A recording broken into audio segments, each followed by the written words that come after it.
Sanibonani wengane zakwethu uGodole okankomgodolo umfana udaba ke niyalwazi eyikade yagcina ukuphosa amabhomu iRussia umusa ubona ke sengibeka izinto ezikanje lisuke selizobhubhaka umasipala waseBaqulusini abaqulusi municipality. Sanibonani ngicela nisondele la ake ngibingelele nje ngokukhethekile imeya lapha eBaqulusini uKhehla Mkhwanazi if I'm not mistaken. Ngiyabona nje lokho Khehla ukufaka unkosikazi wakho lapha kumasipala nendodana yakho nezihlobo zakho lokho ngiyakubona okwangelinye ilanga sobuye sikubone. Babumeya ngicela ungitshele sekuphele izinyanga eziyisithupha naxosha uMazibuko umshini as a deputy mayor namhlanje anikaze nabeka udeputy mayor kuze kube namhlanje kunama ESCO member amabili omtshali ilokhu nabaxosha akaze kubekwe umuntu kuze kube namhlanje. Babumeya inqumo uyithatha nobani lapho makuthu uthatha inqumo njengoba engekho udeputy uthatha nobani inqumo babumeya? Kunobugebengu obuningi eBaqulusini obukhona. Lalelani ke nginichazele. uThula Sizwe Buthelezi wayisenda ngithi incwadi eyayigunyaza ukuthi uMazibuko noNtuli ababuyiselwe ekhundleni zabo. Angini ngiyangizwa uMazibuko kwathiwa ababuyele ezikhundleni zabo. Nanga usibonga uMadlamini Dube. uMadlamini Dube usisi kabani? Usisi kaMashobane. uMashobane lo imeya ngazi kuphi ngapha ngenhla. Ugoloza ibhadi uthe bewubani yena uThula Sizwe ukuthi engazobatshela ukuthi akubuyiselwe uMazibuko nomtshali. Wayesho kanjena usibonga lo uMadlamini Dube. Angithi manje oMazibuko kukhona lento ekuthiwa amakhono noma ngazi ibizwa ngani. Lo uMazibuko ungale kuNtuli.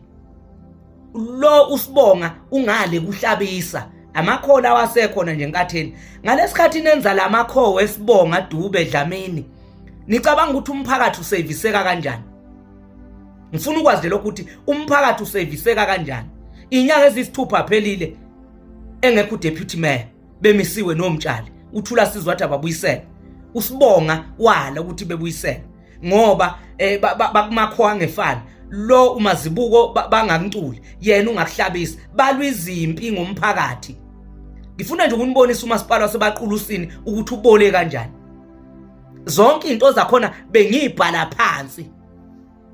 KunoShelembe lapha weDA, uShelembe weDA onje noSibonga uMadlamini Dube banje yena lo uShelembe ucuthele ngezinga eliphezulu ukuba udeputy mayor ngoba uzwana nobani noSibonga lapha kumasipala.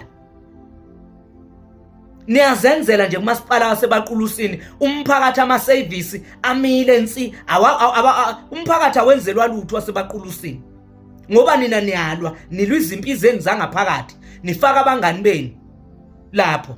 Wena Shelembe ufaka nezintombi zakho lapho kwamasipala. Ngiyeza nabo labantu wabafaka lapha izintombi zakho lapho kwamasipala. Umphakathi ukhona ukwazi ukulanda izintombi zakho uzoyifaka lapha nezingane zabangani bakho ufake ngaphakathi.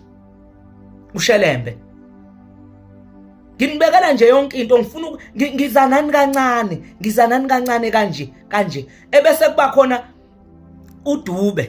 uDube lo obuya bewuchairperson lapha kwaZulu Natal. Ubuye bewuchairperson ephinde ebelapha kuSankho. Angazi uyini kuSankho, angimazi ukuthi uyini lapha kuSankho. Uyena umuntu ke loyo ungqondo wenkohlakalo uDube. Angisazi bathi ubani Dube lo afika nje wazenza udokotela wefake wabanjwa uDube lo uchairperson naye lo ogcwele izingane zakhe laphana ufaka everywhere la kathanda khona. Umasipala waseBaqulusini lo enginitshela ngawo ubolile phuhlu. Bantu baseBaqulusini isikhathi sokuthi nisukume nibamba umkhonto ngesandla nigwaza amavaka enkatha. Lapha kunenkatha, kuneDA, kuneANC benza icorruption olwazalwa. Angikhulumi ngalokho kuyi-NFP.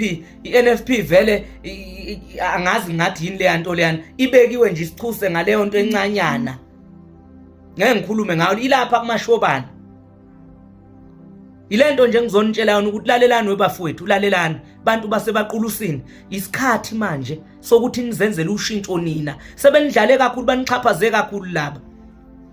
Fanele nje ngibeke icace umasipala wasebaqulusini ubolile phuhlu bawuphethe ngendlela abathanda ngayo. Ngisho ithimba lenkatha lehlulekile uSibonga uMadlamini Dube lehlulekile dismally.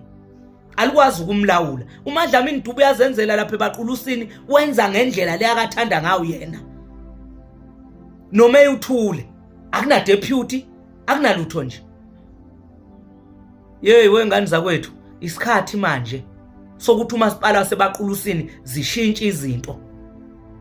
uSibonga nje udla amathenda noShelembe manje uxetshulwa amathenda kuxetshulwa imkhoma aqashwa ngisho abantu bomphakathi bazenzele nje umathanda wabo lapha kumasipala wabaqulusi.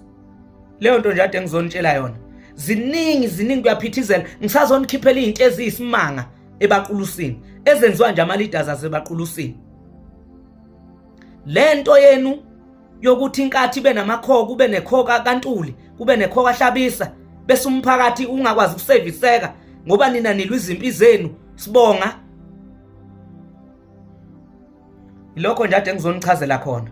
Bantu balapha ebaqulusini eFilidi thathana umkhonto nubambe ngesandla nigwaza amambuka nikhiphe iqembu lenkatha nikhiphe iqembu leANC nikhiphe iqembu leDA nikhiphe leGNU ebolile engakwazi ukuservice abantu efuna ukuthenga isizwe esibhekile. Lokho nje ade ngizokusho umasipala wasebaqulusini municipality ubole ephuhlu uphethwe abantu abantshontsha kwasani bashoda ngokuntshontsha abantu bomphakathi njengamanje. Kuza ama election njengamanje nizobabona bazobegcwele all over kuthiwa bavoteleni. Ningalinge nivotele lamasela noma engeza nokudla ezenani ngoba bamagidangoma bezwa into engakwazi ngisho ukuphawula bazoza nezingubo bezokwembesa beze nokudla beze na everything. Isikhathi sokuthi ningavumi manje ukuthengwa ngokudla. Isikhathi sokuthi ningavumi ukuthengwa ngeingubo. Thathani konke lokho abazobeze nakho ebese niyovotela umkhonto sebenenza imkhovi yabo isikhathi eside. Ilokho nje ade ngizokuchaza. Kuningi ngiza nakho nakusasa kuzobe kuphumenye ezobinzi makhulu nangale mhlamba azoba u4 azoba u5 amavideo asebaqulusini. Sinjalo kwindaba ngishilo ngathi iRussia ayihlali ingakali. Sikadla kuphela.